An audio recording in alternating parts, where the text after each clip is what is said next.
الله الرحمن الرحيم. الحمد لله رب العالمين، والصلاة والسلام على سيد الأنبياء والمرسلين محمد وعلى آله وصحبه أجمعين. أما بعد، فقد قال الله تبارك وتعالى في القرآن المجيد والفرقان الحميد: أعوذ بالله من الشيطان الرجيم، بسم الله الرحمن الرحيم. مثل الذين اتخذوا من دون الله أولياء كمثل العنكبوت اتخذت بيتا وإن أوهن البيوت لبيت العنكبوت. صدق الله العظيم. زندگی جینے کا کچھ معیار ہونا چاہیے، زندگی جینے کا کچھ معیار ہونا چاہیے. درد اگر ہے تو پھر درد کا اظہار ہونا چاہیے. اور اب تو پانی سر سے اوپر بہ رہا ہے دوستو، اب تو اپنی قوم کو بیدار ہونا چاہیے.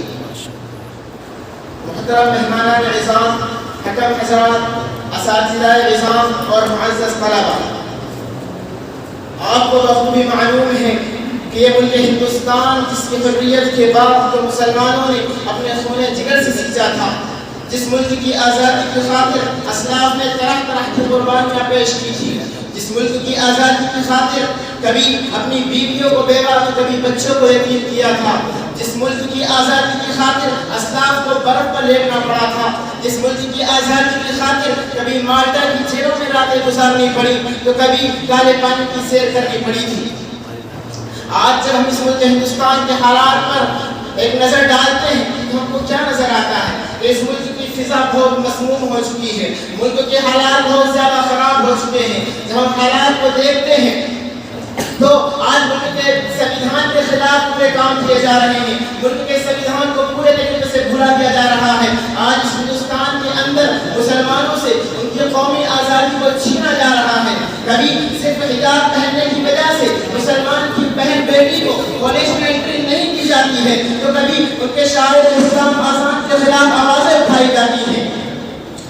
کبھی مسلمانوں کے چھوٹے چھوٹے محلوں میں ہزاروں کا جلوس نکال کر، ہزاروں ظالم جلوس کو نکال کر مسلمانوں کے بوڑھوں کو سڑکوں پر گھسیٹ کر ان کی بہنوں کا حجاب اتار کر ان کی عزت کو پامال کرتے ہیں اور ان کو پورے طریقے سے ڈرانے اور دھمکانے کی کوششیں کرتے ہیں.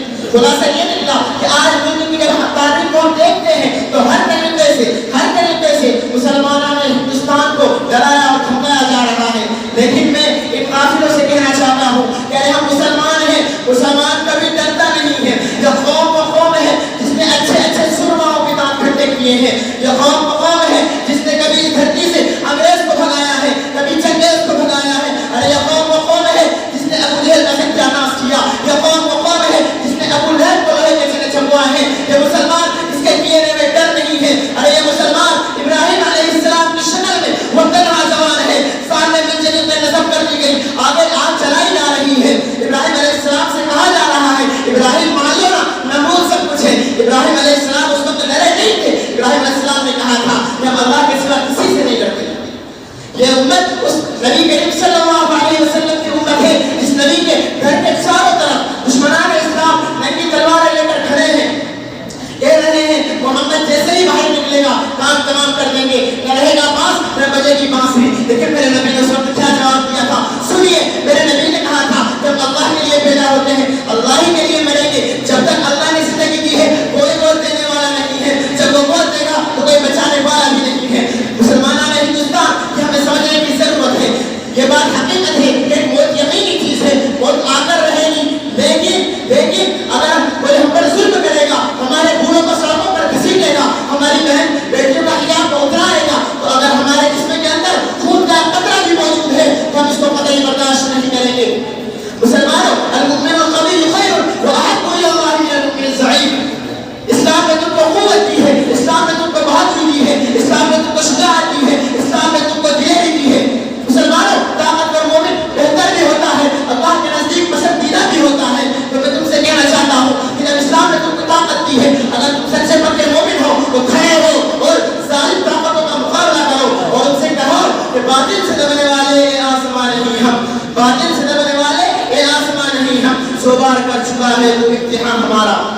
مسلمانوں نے ہندوستان آج ہم کو یہ سمجھنا ہوگا ہم ہندوستان کے سچے پکے ناگرک ہیں. ہم ظالم انگریزوں کے غلام نہیں، ہم یہاں پر انگریزوں کی غلامی کرنے نہیں آئے ہیں, ہم اسرائیل کے ایجنڈوں پر یہاں پر کام کرنے نہیں آئے ہیں.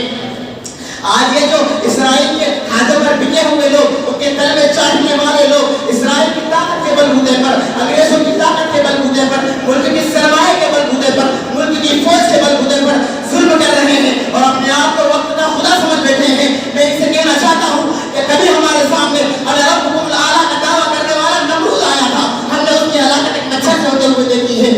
کبھی ہمارے سامنے علیہ الملک مصر وهذه الانهار تجری من تحتی کا دعویٰ کرنے والا فرعون آیا, ہم نے اس کی ہلاکت بھی دریا کے اندر اس جگہ تک پہنچتے ہوئے دیکھا جہاں پر اس کا کوئی نام لینے والا نہیں تھا. وہ ایک کہتے کہ ہلاک ہو گیا. آمنت برب موسیٰ وہارون, اور تم چھپتی کے شور میں تمہاری مثال قرآن کریم بیان کرتا ہے. مثل الذین اتخذوا من دون اللہ اولیاء کمثل العنکبوت, مکڑی جالا بنتی ہے بڑی محنت سے. وہ یہ سمجھتی ہے, مکڑی سمجھتی ہے کہ جب آندھی طوفان آئے گا یہ جالا اس کو بچا لے گا, حالانکہ بات ایسی نہیں, یہ جالا اس کو نہیں بچا سکتا. اگر تم اپنی طاقت کے اندر مست ہو تو یہ سمجھ لو جب خدا کی پکڑ آئے گی, جب مسلمانان ہندوستان بیدار ہوں گے, تمہارا بھی کوئی نام لینے والا نہیں ہوگا. بس میں اس تقریر کے اس شعر کے ساتھ اپنے تقریر کو ختم کرنا چاہتا ہوں کہ زمانہ جب کبھی بارود کی بوچھار بنتا ہے, زمانہ جب کبھی بارود کی بوچھار بنتا ہے, ہمارا حوصلہ فولاد کی دیوار بنتا ہے. اور RSS BJP بجرنگ دل والوں, تمہارا ظلم کافی ہے ہمیں بیدار کرنے کو. چلو